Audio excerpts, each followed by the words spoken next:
Welcome back to Matt's Metal Show. We're talking about the one, the only Judas Priest. On the first part of this, we got from 16 down to number 9. 16 was Nostradamus from 2008. 15 was Turbo from 1986. 14, Rockarola from 1974. 13, Redeemer Souls from 2014. Number 12 was Firepower from 2018. Number 11, Angel of Retribution from 2005 with Rob back in the band. Number 10 was Ram It Down from 1988. And number 9 was Sin After Sin from 1977. So, woo! Let's get on with number 8. And now we're going to go to a little fucking album I like to call Painkiller. 1990, Painkiller, number 8. People fucking worship this fucking album. I've seen so many people like, oh my god, fucking Painkiller. The problem is like, when bands would go back to heavy, they might have had some like lighter shit, Turbo. And then all of a sudden they go back to heavy and they go past heavy because that's what Painkiller is, like past heavy. Some people just like, I don't know, this fucking just glazed over with fanaticism on this fucking album. It's a cool fucking album. There's things on it that I like, and then there's things on it that I think are not amazing. So it's number 8 for me. You know, some people would rank this like the number 1 or 2 fucking album, which is cool, but fucking Painkiller, you know. I love the title track. This is Painkiller, you know. I can't sing fucking Rob Halford today. All Guns Blazing's cool, but like Hell Patrol's not amazing. Leather Rebel, Metal Meltdown is fucking great. I love fucking Nightcrawler. When I first heard Nightcrawler, I was like, wow, what a creepy fucking awesome fucking song. Like I remember when that shit came out, it was like, fuck, they need to just do a movie based on that fucking song because it's so fucking cool. Nightcrawler. Oh. And Touch of Evil. Touch of Evil!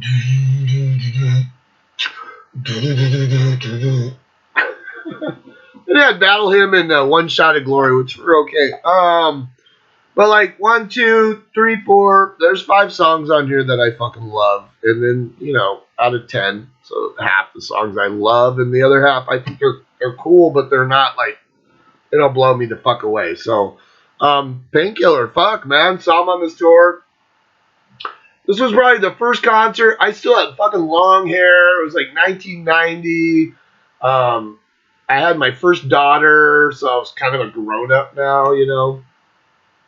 And I remember I went with my buddy David, and he was like, hey, you want to go see Judas Priest? And I was like, no. And he's like, well, I have tickets. And I'm like, okay. And then he goes, wait, you want to go? And I'm like, well, how much were the tickets? And he's like, oh, no, dude, I bought tickets. Don't worry about it. And I was like, oh, for free? Oh, let's go.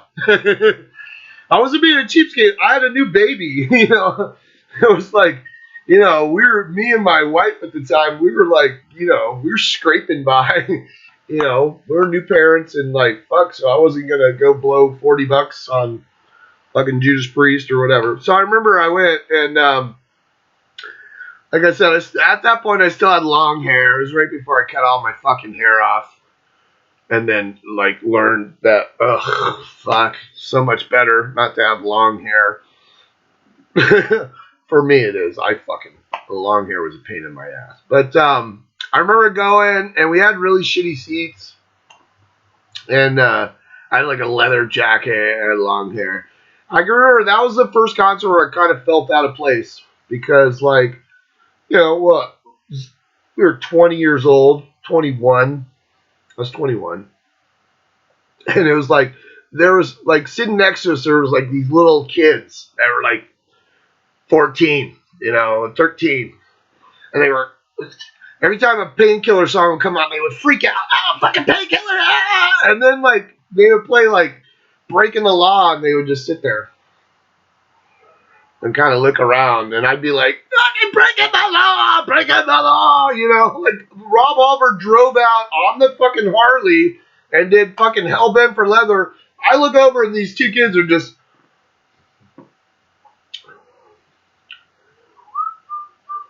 and I was just like, that was where I felt that age gap where I was like, okay, like, yikes. Painkiller, fuck. I remember listening to it just going, fuck, man. It was surprising because it was fucking heavy and it was fast and it was like, and Rob's, like I said, his pitch kind of changed on this album where he's still singing like Rob, but it wasn't as sharp and fucking stabbing. It was more like kind of a gritty shriek. And you listen to Painkiller, oh, Painkiller, It sounded like he was going to blow out a valve or something, like he was clogged up somewhere. It's a fucking great album. People fucking love it. I love it. I love fucking all Priest albums, sorry. But you got to rank it somewhere. And like I said, there's like 5 songs I love and 5 songs that are cool. So, number 7. I'm going to go 1981, Point of Entry. I remember not too long ago I went through all of Priest's discography, and I do a lot of reviews and stuff on Amazon and shit. And I remember I went through and fucking reviewed like every Priest album. And in my dealing with this album, I found out some interesting stuff about it. This was right after the success of like British Steel, so like British Steel was this big album that everybody was like, oh my god, it did well for them, and it was kind of hard and it's heavy. Everybody thinks it's like poppy now, but like back then that was new wave of British metal, so it was fucking it had this fucking had a fucking hand with a giant fucking razor blade that's a Judas Priest on it, for Christ's sake. This album was kind of a head scratcher for a lot of people because at this point, like, Priest actually was making money, and so they actually, when they went to record this, and I want to say they recorded this in like Nassau or something. They recorded this in some island paradise. I can recall that. I'll look it up and put down where. I think it was Nassau. But dude, they had a more relaxed. They weren't starving to death anymore. This is kind of like that album where they actually could like enjoy the fucking rewards of their fucking labor, and they went in and they kind of like went in with nothing. And typically they would go into the studio with songs already ready to go, and this time they didn't. They were kind of like writing and doing this stuff while they were in this fucking island paradise, and they came out with this fucking album, and some people fucking love this album and some people loathe this fucking album. For me, it's number 7, so I have a lot of history with this album. This to me is kind of like middle of the road Judas Priest. It's not fucking hardcore at all, but it has some great fucking songs on it. This was kind of, showed the depth of Judas Priest. It really did. Some people would say this, it was light. It was 81, so it wasn't fucking hair metal, or MTV metal. It was kind of just unexpected. It was like, this is them enjoying fucking actually being able to eat and have money and being able to do fun stuff. So, has heading out on the highway. I got nothing to do at all. The other thing about this is, in Europe and everywhere else, the album had like a sunrise and it had this like sharp cliff, and it was called Point of Entry, which we could all look at the point of entry. Like, point of entry can take on a lot of connotations. So you pick one. You want to be a pervo and be like, point of entry, or point of entry like you're breaking into somebody's house, or point of entry. Well, they had this, cliff with a fucking point on it. Now, the American version, I don't know who the fuck came up with this, and that's what we all got, was this dot matrix fucking paper being strung out in a fucking desert. So it was like desert hardpan with, remember the old dot matrix paper that was all stuck together? And you probably don't if you're young, but if you're my age, remember you'd have the printer where you'd have to tear it up? Yeah, this is a fucking unfolded paper that, went to the horizon. It was fucking lame as shit, and they fucking hated it. But that was fucking Point of Entry. Whoa.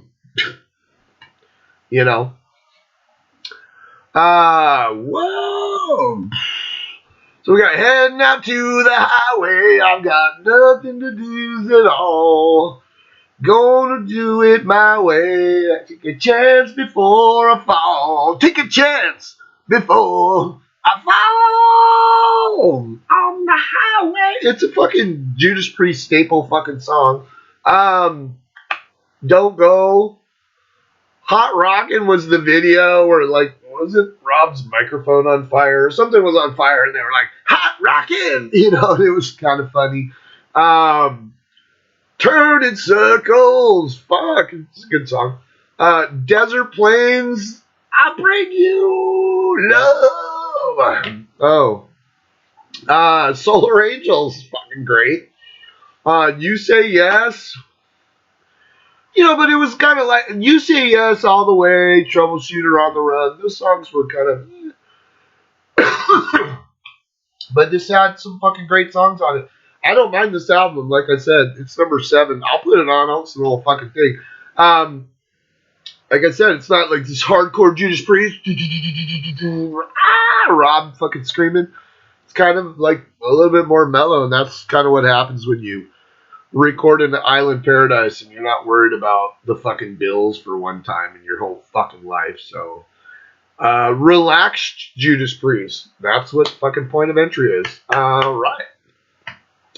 Number 6, we're going to go 1978. There was 2 albums that came out in 78. One came out in February of 78, and this album came out in October of 78. Here in the States, it was called Hellbent for Leather.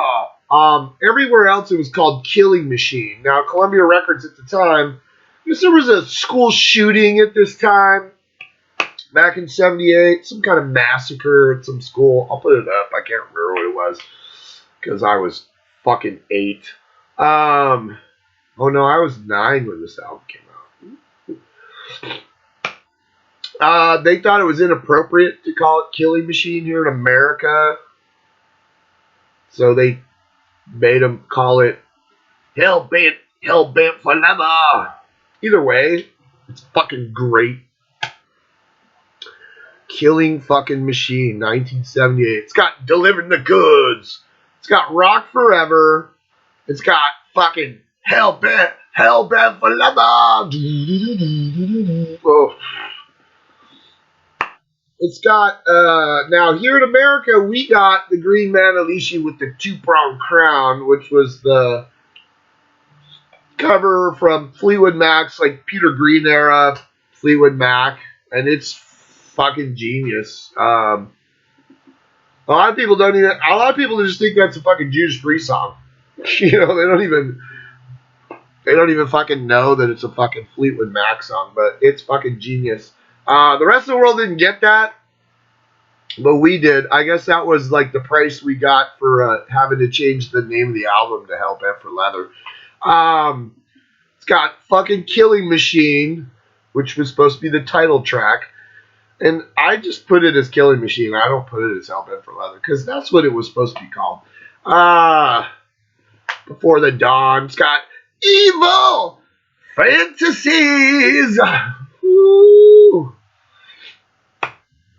And I think I got a couple of bones, like Fight for Your Life, and then I got Riding on the Wind. Like, I don't know. They should, need to go back and find the guy who did the remasters and go, why the fuck did you tack on a live track from a totally fucking separate album on the fucking remaster? Like, I don't fucking understand. I mean, Riding on the Wind. It's from fucking Scream for Vengeance. It was in 82. This is 78. We're talking like 6 fucking years. It makes no sense. Killing Machine's fucking genius. So, woo! Hell bent for leather. I mean, fuck, when he drives out on the Harley and sings fucking Hell Bent for Leather, that was fucking a Judas Priest show. So, Jesus. Awesome. Ow! We're in the top 5 now. People always go, oh, top 5. This is it. Well, dude, this has been hard the whole time. I mean, it's been hard the whole fucking time. Probably from like Firepower down, it's been fucking hard. And Firepower is 12. I mean, it's hard because like I fucking love these albums because it's like fun to just. I like to just fucking pop on a Judas Priest album, and dude, I listen to all of them. There's not an album Nostradamus, but even that, fuck, I'll pop it on. I don't give a fuck. All these albums, like, I don't have a problem just saying, yeah, throw these fuckers on. Number 5, we're going British Steel. 1980s British Steel. This was kind of the album that broke them in America, really. Right? I don't know. I was fucking 9 when 10 years old when this album came out. So,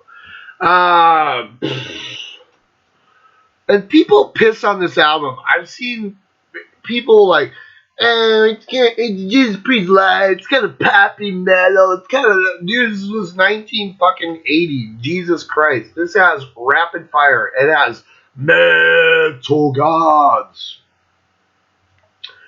It has Breaking the Fucking Law. I've heard people, oh, I never need to hear Breaking the Law ever again or Living After Midnight. Put on the fucking album and listen to it. It's fucking genius. I fucking listen to Breaking the Law. It's fucking 2.5 minutes long. I fucking Breaking the Law, Breaking the Law, Breaking the Law, Breaking the Law. So much for the golden future. I can't even start. I've had every promise broken and there's anger in my heart. You don't know what it's like. You don't have a clue. If you did, you'd find yourself doing the same thing too. Breaking the law, breaking the law. Was Rob like condoning fucking illegal activity? Fucking Rob. The Metal Gods. As fucking Grinder. As fucking United. As fucking Living After Midnight. If you don't love Living After Midnight, well, fuck, man. Sorry, but I do. It's fucking awesome. It's got The Rage. It's got Steeler. And then, like, they got smart on this one and they put Grinder Live. You know, it has Red, White, and Blue, which is alright, but it has Grinder Live. Grinder. This is a fucking solid album, and this was a landmark album. It was a fucking... Dude, when we kids saw this fucking album, because this is a couple of years before all of us were super introduced to Judas Priest, but when we got a hold of this fucking thing, dude, how cool are you walking fucking through school with that fucking thing on your shirt? Holy fuck. People would be like, it's fucking amazing. It's a great album. It's number fucking 5. I love that album. Whoa! British Steel. Fuck. Number 4, we're going to go 1978. This is the other album that came out in 1978. This one came out in February. It's a little album called Stained Class. I remember, like, when we were kids, like, a lot of people used to call this stained glass, like it was glass. Like, it's not, it's stained class, you know. Stained class. It has Exciter, the fucking first song. Exciter! Fuck. Oh my god. As White Heat Red Hot. It's Better By You, Better Than Me, which is a cover, right? Mm-hmm. Has the fucking title track, Stained Class, which is fucking amazing. It has Saints in Hell. It has Beyond the Realms of Fucking Death on this album. This album, and for 1978, was fucking groundbreaking. This had like fucking speed metal on it, had fucking like doom metal on it. This was like fucking, dude, every fucking doom fucking speed metal band out there, we know they all listen to this fucking album. There's no way they didn't. Stained Class was like, fuck, man.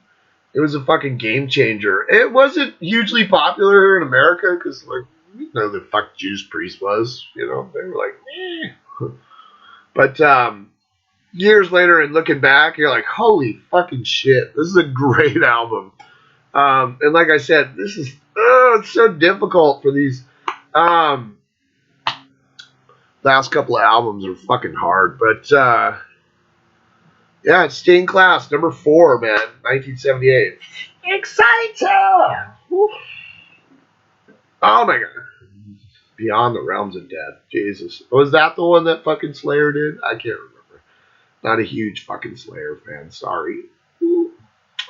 Number 3, we're going to go Sad Wings of Destiny from 1976. This is that other album from Gull Records that they had to, like, give away so they could flee to fucking Colombia, who could get them some fucking money to eat.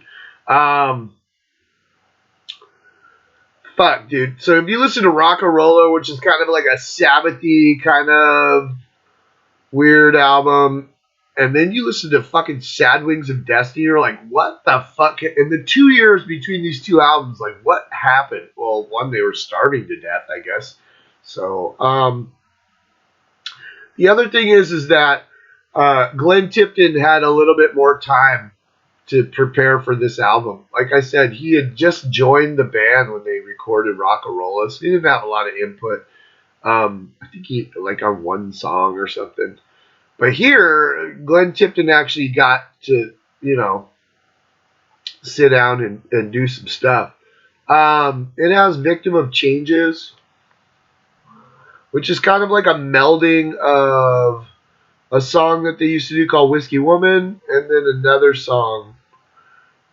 So part of it's like Rob Halford, and part of it's like their original singer. And I can't remember what the fuck his name is, because no one cares. It's funny, he's still around too. It's like, dude. What?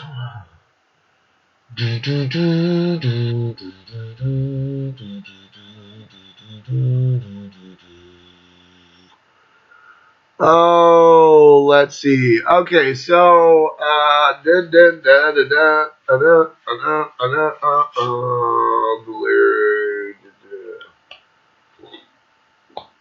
the track began as 2 songs, Whiskey Woman and Red Light Lady. And the earlier version, Whiskey Woman, was a song by K.K. Downing and, Al Atkins? Yeah, Al Atkins. And this is funny because it says, Alan John Atkins is an English heavy metal vocalist best known for being the original lead vocalist for Judas Priest.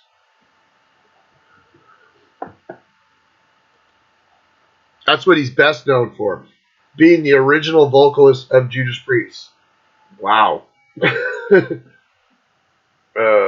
Dude, what the fuck you been doing since 1973 or whatever? Fuck. You know? That's what he's best known for. It's like, dude,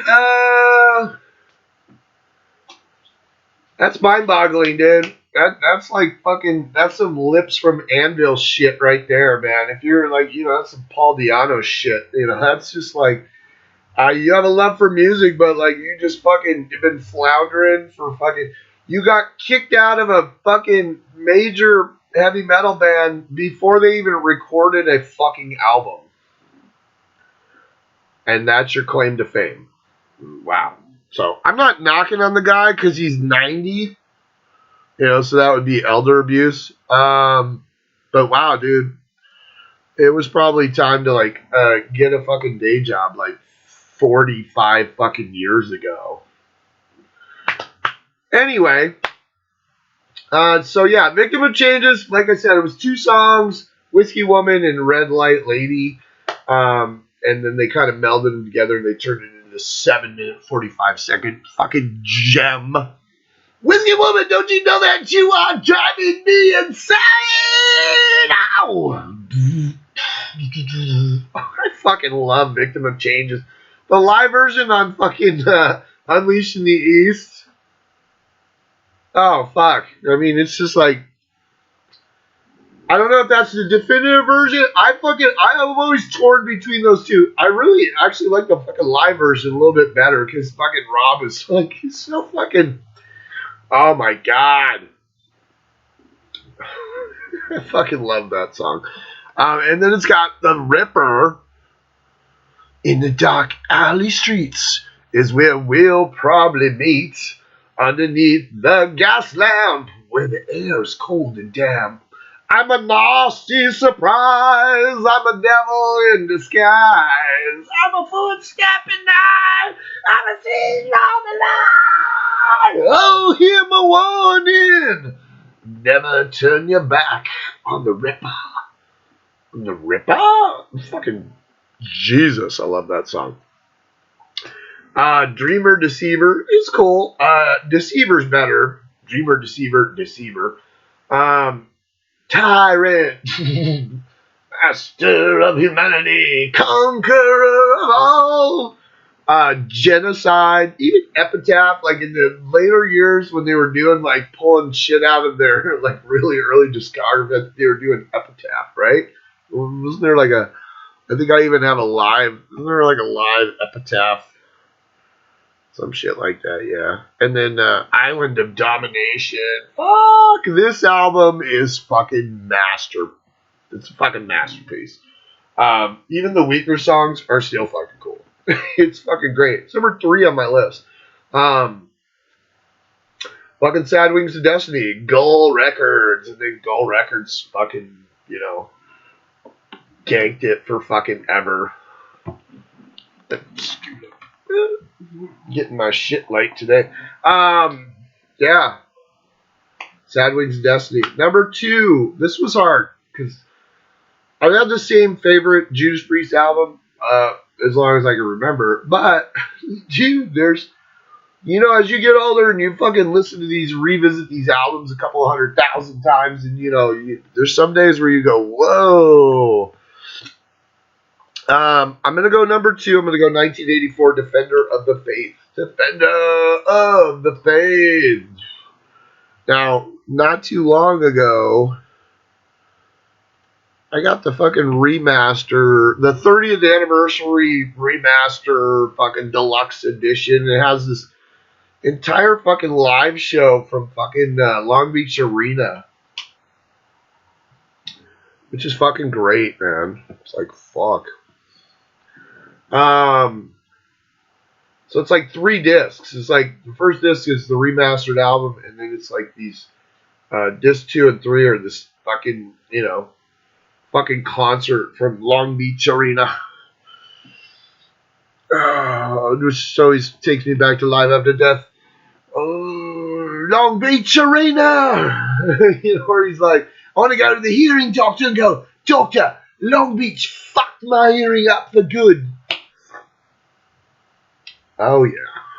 Long Beach Arena. Long Beach was such a shithole. I've never been to the Long Beach Arena. I had family or, friends and family that kind of lived in Long Beach. We used to go visit them. And it's like, ooh, Long Beach. Ooh, not a good place. Kind of crimey. Kind of grimy. Yeah, a bunch of smokestacks and shipyards and fire coming off the top of the fucking shipyards and shit. You see, I don't know what I did. I just did something magical or I fucking the perfect lighting. The time has come, my little friend, to talk of other things. Defenders of the Faith. This is almost my number one. But, of course, we know what number one is, but we'll talk about number two anyways. Remember when this album came out? It had Free Will Burning, and I remember as kids, we were, like, blown away by fucking Free Will Burning, because, like, Rob Hubbard's singing fucking 100 miles an hour. We're like, I remember as kids, because that was the thing, is you'd get this new music, and then you'd try and figure out, if they were cool enough to give you the lyrics, you could be like, yeah, and read the lyrics and then kind of get to know the song and the lyrics. We didn't have the fucking internet, so you couldn't just like Google search the fucking lyrics to every fucking song in the world. And then some bands, they would fuck you and not give you the lyrics. So you'd have to, I believe they had the lyrics. I know they had the lyrics to my next album. Like, we would try and sing Free Will Burning, and we'd be like, Free Will Burning, Free Will Burning, like, fuck, he was talking so fast that you would be like, I can remember putting fucking headphones on, listening to a fucking album or a fucking tape, and, trying to figure out the fucking lyric. I used to do that. I did that with, Black Sabbath Mob Rules, because I had the cassette. I didn't have the album, so I was like trying to figure out what the fuck the words were. So I would put on headphones and press play and write it down and be like, okay, that's cool. Most of the time you got it right with Ronnie. I mean, he was pretty straightforward, but there was a couple of like iffy fucking like lyrics where you're like fucking Sign of the Southern Cross, where you're like, on a small world west to wander, somewhere nowhere. Oh, there's a rainbow, see it shimmer when the summer falls. If an echo doesn't answer when it hears a certain song, then the beast is free to wander, but never see around. And it's the sign of the Southern Cross. I remember writing that down and reading it going, it didn't make a lot of sense, but it's fucking cool as shit, but what does that even mean? I don't know. Free Will Burning was a challenge for us kids because, you couldn't fucking spout off the fucking lyrics that fast. So we were like, it has Jawbreaker, Rock Hard, Ride Free, oh no, Rock Hard, fucking Sentinel. It has fucking Love Bites, which is one of my fucking favorite Judas Priest songs of all time. It's probably my favorite, next to the Ripper, I think. And, there's fucking, I don't know, it's one of my absolute fucking favorites. Fucking, I just, like, dude, that part where it just, like, sounds like wrenches on pipes where it's all, Love bites in the dead of night. Excites you. It drains you to white. Love bites. Oh my God.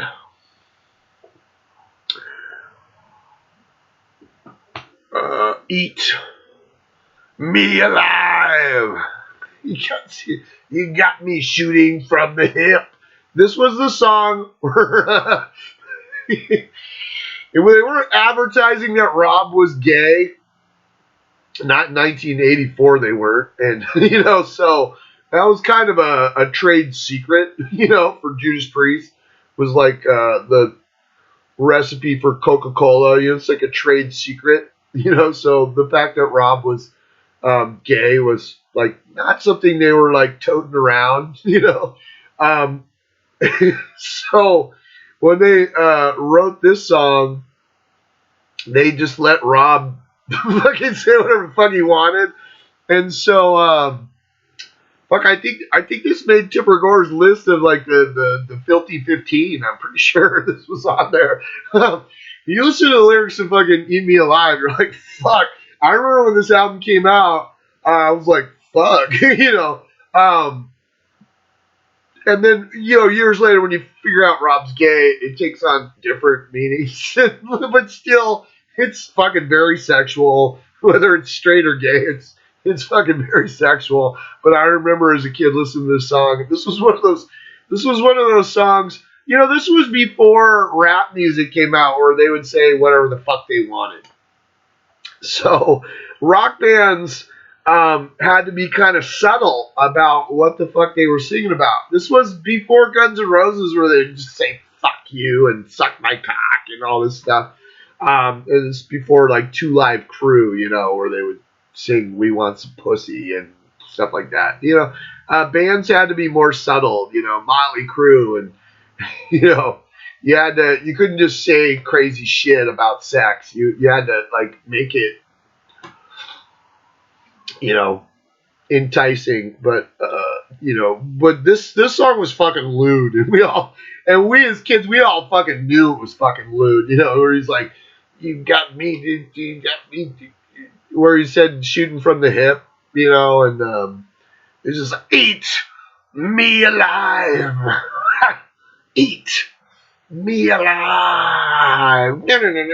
It's a fucking great song, so I listen to it now and I kind of chuckle because it's fucking hilarious. But I think it was on the fucking compilation where they were talking about all the songs, and like Glenn or it was either Glenn or KK said, "Oh yeah, we let Rob just go balls out on the lyrics," and that kind of got us in trouble because this song got him in trouble, or at least got him on the list.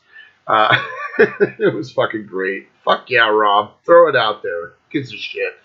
Some heads are gonna roll. As fucking Night Comes Down. That's fucking heavy duty, and that and it trails off of Defenders of. This album is fucking flawless. Now, it was funny because some albums that you've heard a billion fucking times, sometimes you go a long while without listening to this, and I went a long while without listening to Defenders of the Faith. And then when I got the remaster, I was sitting there because I wanted the live show because I thought that was fucking cool. Because we have the ill-reputed Unleashed in the East, where there's all the accusations and shit that Rob sang in the studio, but I guess his voice wasn't, whatever. But I don't give a fuck. I love that fucking album. And then you have the Priest Live, the really shitty album cover with a bunch of like turbo shit on it, where you're like, we don't need no parental guidance here.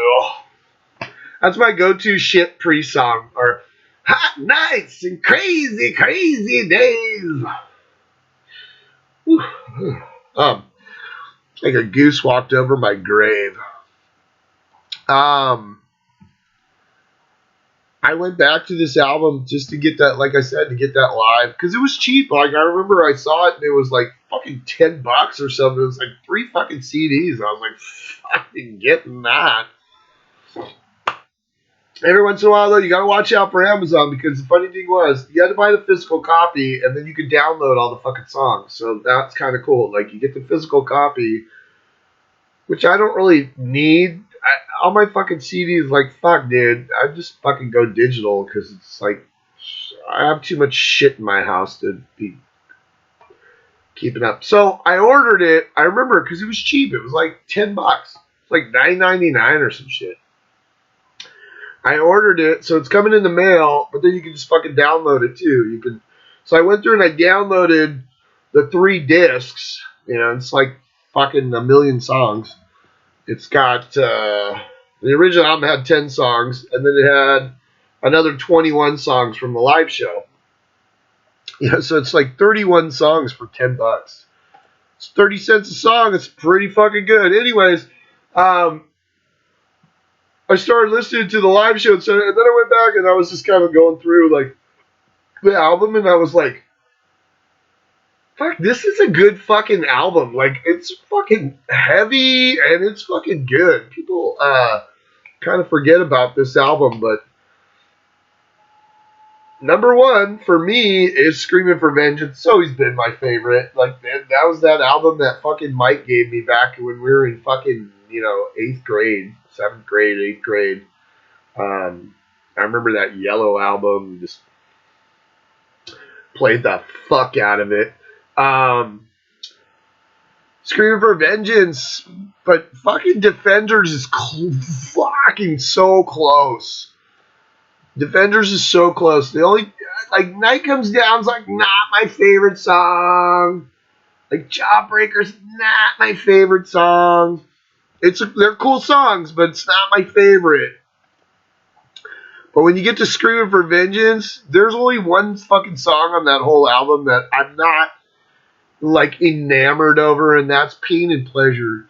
You give me pain and pleasure. I don't mind that song. It's a cool song, but it's not like, it doesn't blow me away. But you got Hellion into Electric Eye. Jesus. Oh my God. Where's my tearless retina takes pictures I can't prove. Fuck. Electric eye in the sky. I'm made of metal, my circuits gleam. I am perpetual, I keep the country clean. I'm protected, electric eye. Oh, one of my all-time favorite Priest songs, all time. It's got Rod and All the Wind, which the live version was back on fucking like Sin After Sin or some shit. Or Killing Machine.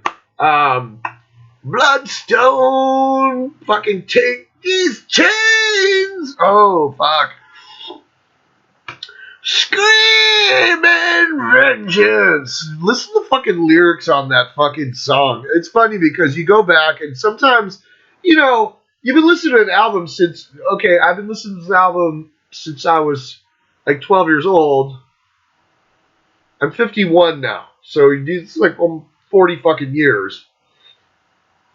Sometimes you like just take shit for granted. You listen to it and you're just like, oh yeah, fucking, I've been listening to this for so long that, But sometimes it's fun. Like, I'll go on when I'm doing my discographies where I'm listening to everything. I'll go on and I'll put the fucking lyrics and I'll read the lyrics. And sometimes you'll find some interesting shit, that you were like kind of forgot about. Like the lyrics to Screaming for Vengeance. Lyrics.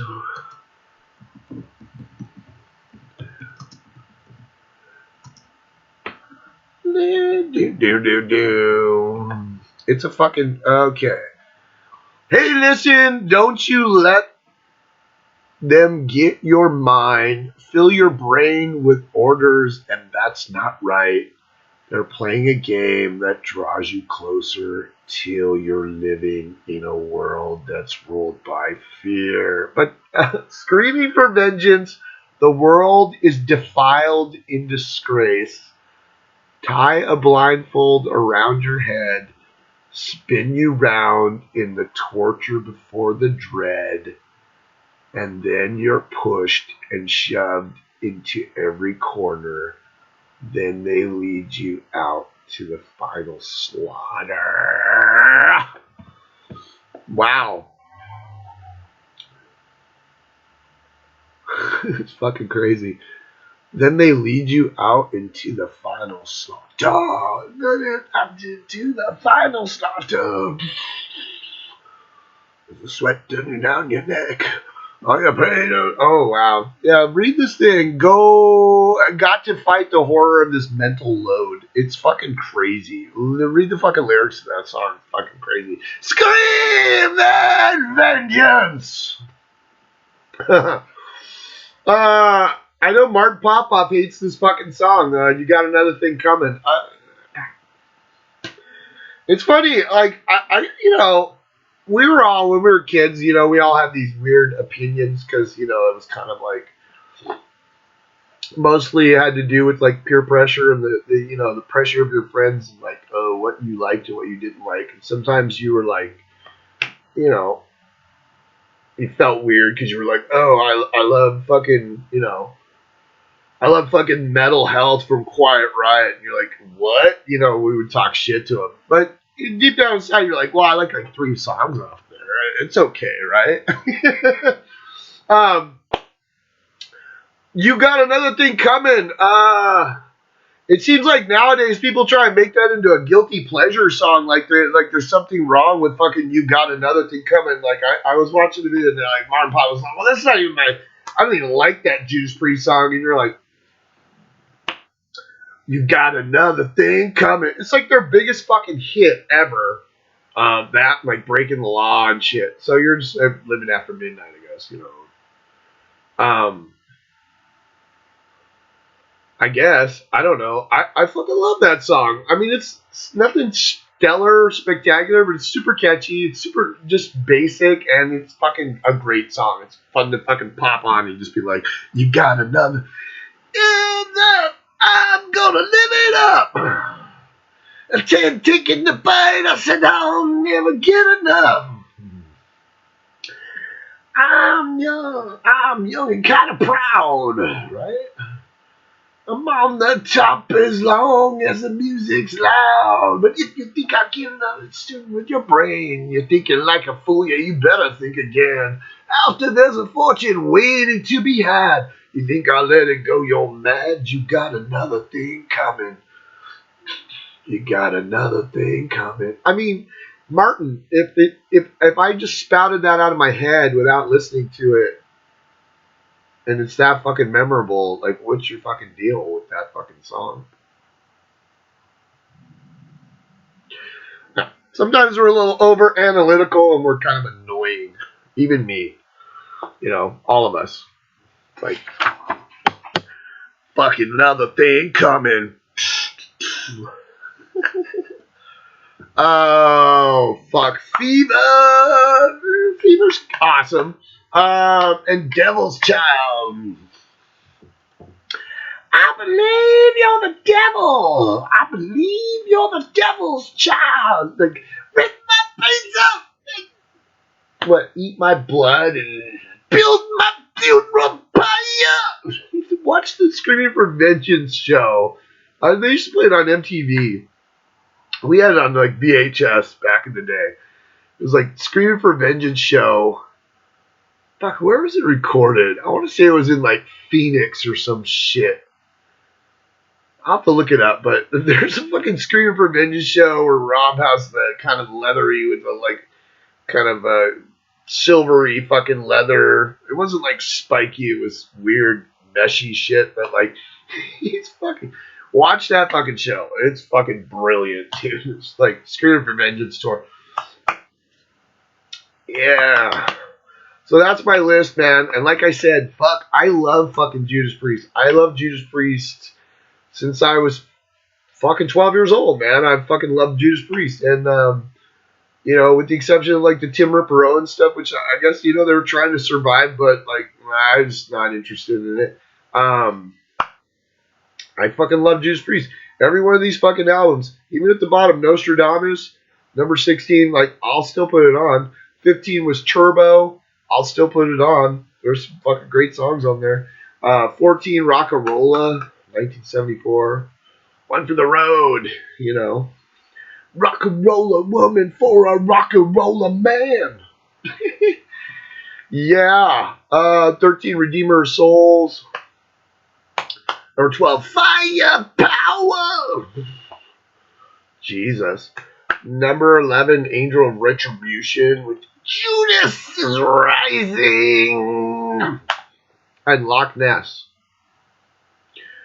You gotta fucking go right now and fucking put on Angel of Retribution and just fucking skip all the way to the end so you can listen to fucking Loch Ness, because you need to fucking listen to that, because it's fucking brilliant. It's like, how much longer could this fucking song be? And the answer is like a lot fucking longer, I guess. I mean, if they were like fucking, they were going to do a fucking free-for-all jazz odyssey in front of a festival crowd. I mean, Jesus Christ. Yeah, listen to fucking Loch Ness.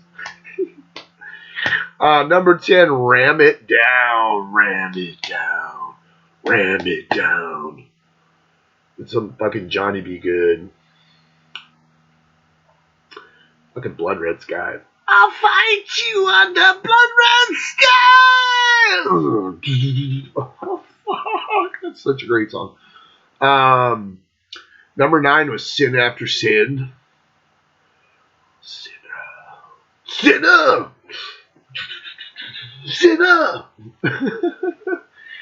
Number 8, Painkiller. Touch of Evil. Fuck. God, that's such a good song. Number 7, Heading Out on the Highway. We're going point of entry. Turning circles. I'm turning fucking desert plains. I bring you love. My voice getting a little better today. Number 6, we're going to go 1978, the second album. We're going Killing Machine, also known as Hellbent for Leather. Hellbent for Leather. Fucking Green MANALISHI. Green MANALISHI. You're a green MANALISHI with the 2-pronged crown.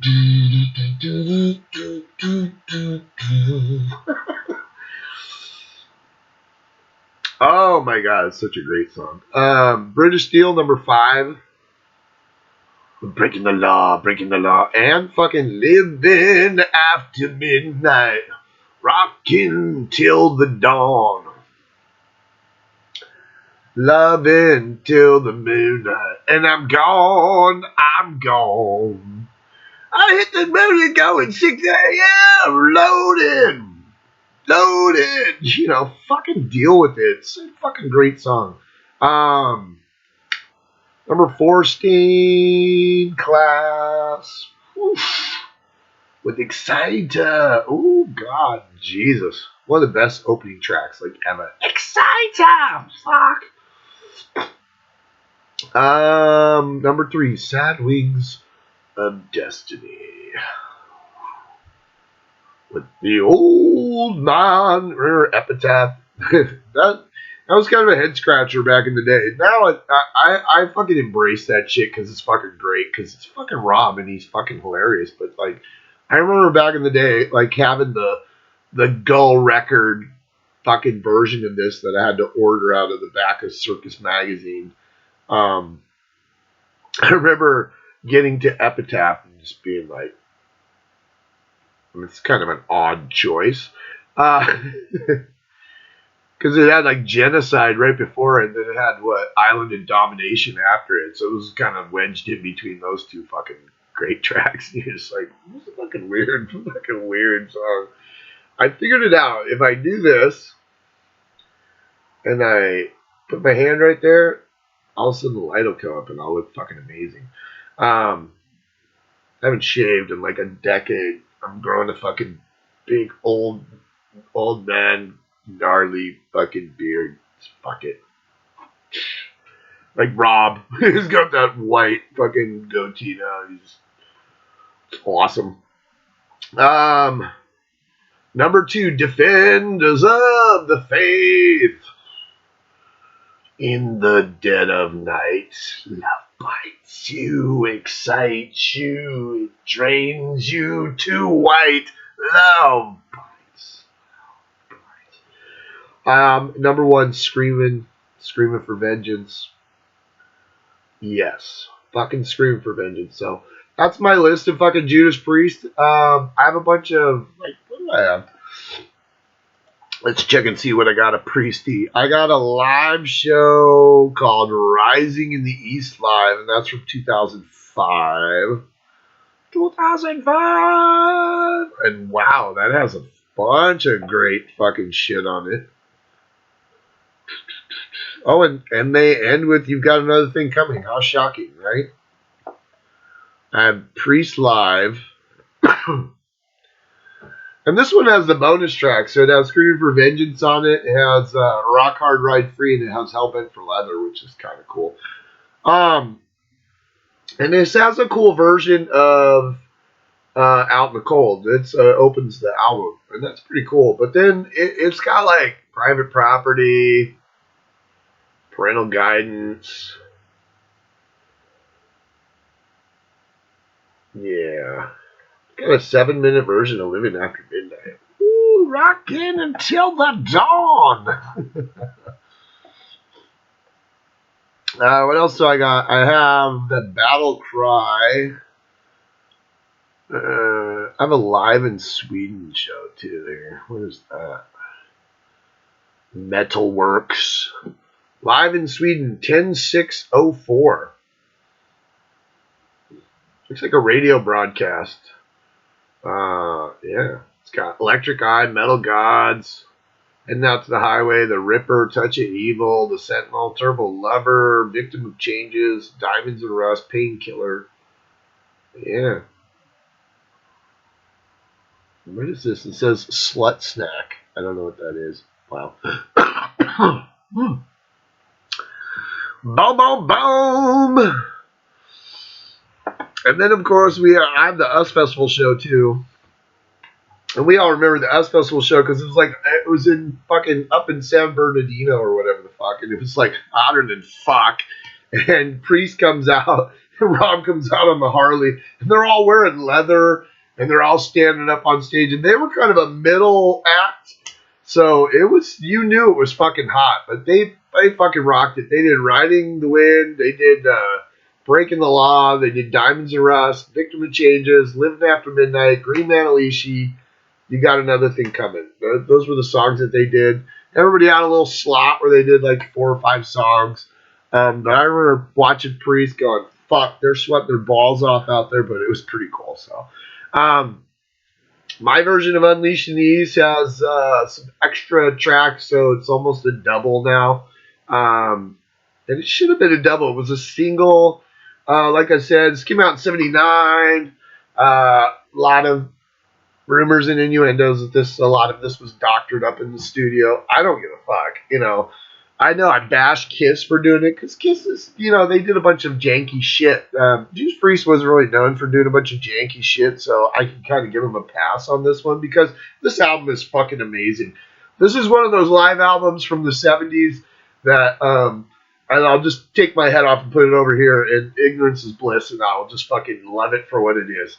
It's fucking great. But I have the extra tracks, so it had Exciter, Running Wild, Sinner, The Ripper, Green Manalishi, Diamonds of Rust, Victim of Changes, Genocide, Tyrant, Rock Forever, Delivering the Goods, Hellbent for Leather, and Starbreaker. Yeah! So that's a fucking great album. And I think, what else do I have?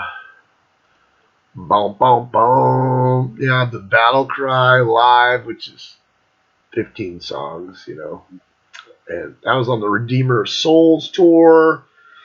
I don't really reach for that a lot. But that's, I think that's pretty much all my Judas Priest. Like I said, fucking Judas Priest, man. Listen to Priest. Whatever's your favorite. Fucking dig it, love it. But if there's albums on here that you really haven't listened to, like if you've never picked up Nostradamus, fucking do it, dude. Fucking pop it on and, see what you like.